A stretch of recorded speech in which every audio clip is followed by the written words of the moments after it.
ဒီနေဝင်နာနောက်ထပ်ကြုံအောင်မယ်ချိန်တန်လာရင်နှုတ်ဆက်ရမယ်ဒီတိုင်းပဲ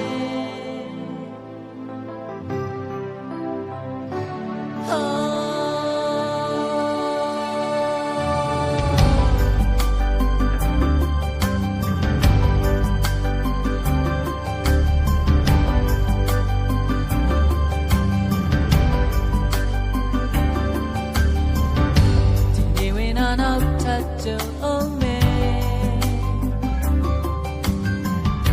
ချိန်တန်လာရင်နှုတ်ဆက်ရမယ်ဒီတိုင်းပဲ